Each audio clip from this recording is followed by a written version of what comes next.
Squid Game, the bizarre South Korean TV series which has become a global phenomenon with 111 million viewers in its first month, has just surpassed Bridgerton to become Netflix's most watched debut show ever. Breaking Bridgerton's launch record of 82 million, Squid Game is also ranked as the #1 hit show in 90 countries. But isn't this a travel show? And what's a Squid Game? Now, hold on, patience, Rosie.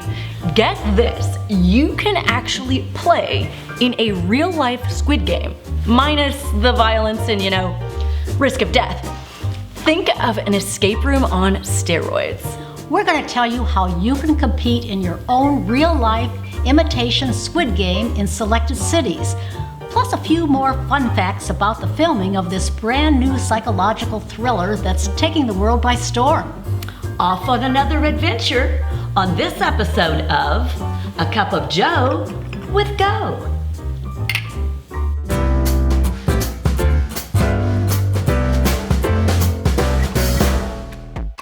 Welcome to A Cup of Joe with Go, your source for everything travel, brought to you by Go Travel. I'm Susan. I'm Julia. And I'm Rosie. So what's a Squid Game? Written and directed by Hwang Dong-hyuk, Squid Game is a South Korean survival drama featuring a star-studded cast including Lee Jung-jae, Jung Ho-yoon, and Park Hae-soo, just to name a few. The series follows 456 desperate contestants who compete with each other in a mysterious and deadly survival challenge involving multiple rounds of childhood games. The good news? If they win, they could receive 45.6 billion South Korean won, that's roughly 38 million in US dollars, that can help them pay off their debts. The bad news, if you don't win, you die. And while the show may not be for everyone, it's still fascinating to take a look behind the scenes, how and where it was filmed. Set in South Korea, of course, the majority of the scenes were filmed in Daejeon, the 5th largest metropolis in the country, located about an hour train ride from the capital, Seoul. The island set scenes were in fact filmed on Seongapdo, off the west coast, part of the island-heavy Ongjin province. Uninhabited except for a few fishermen and without electricity, this crab claw-shaped volcanic outcrop is anonymous enough not to appear under its own name on Google Maps, which has inadvertently helped create further mystery. The visual aspect of the show was essential in order to strengthen themes given the language barrier. The colorful sets and costumes were designed to look like a fantasy world. The players and soldiers wear distinctive colors to emphasize the difference between the two groups. Players in retro green 70s tracksuits and the soldiers in black and pink, surely to be a Halloween costume favorite for years to come. One other fun fact, the mint green and pink color theme throughout the show, not only in the costumes but also on the set, was a common color theme from the Korean schools in the 1970s and 80s. One of the most visually thrilling scenes continually shown throughout the series is the maze-like corridor of staircases. Remind you of anything? This was inspired by the four-dimensional stair drawings of M.C. Escher. Moritz Cornelis Escher was a Dutch graphic artist who made mathematically inspired woodcuts, lithographs, and mezzotints depicting the world in which the normal laws of gravity and other mathematical rules do not apply.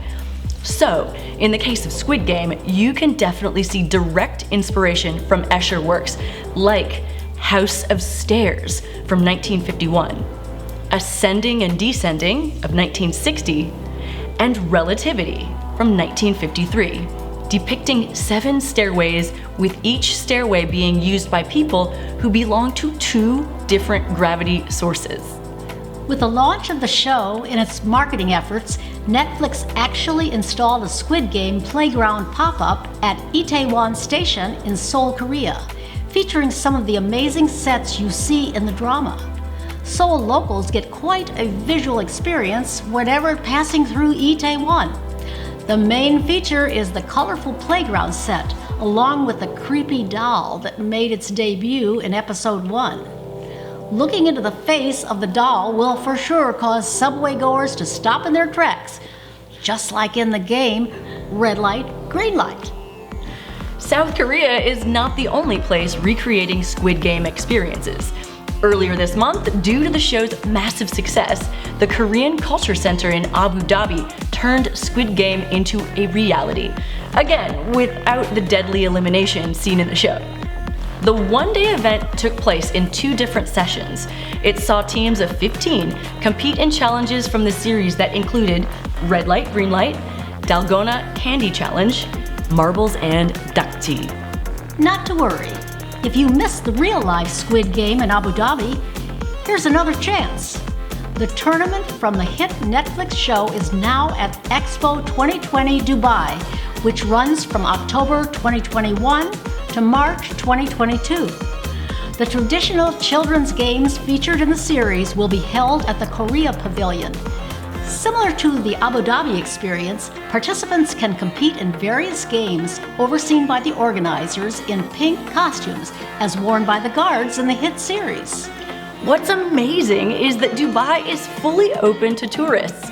We have a number of clients heading there in the coming months, so why not you? It's time. And more good news, if Dubai is not yet on your radar, judging by the popularity of this concept, I guarantee you're going to see more imitation Squid Game experiences popping up in a city near you. Please let us know.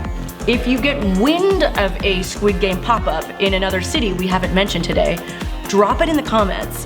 I'm really curious how far this Squid Game sensation will go. As always, if you're ready to start planning your next adventure exploring the world, visit us at gotravel.com, and we can't wait to get started planning for you the trip of a lifetime. Until next time, see you soon on another Cup of Joe with Go.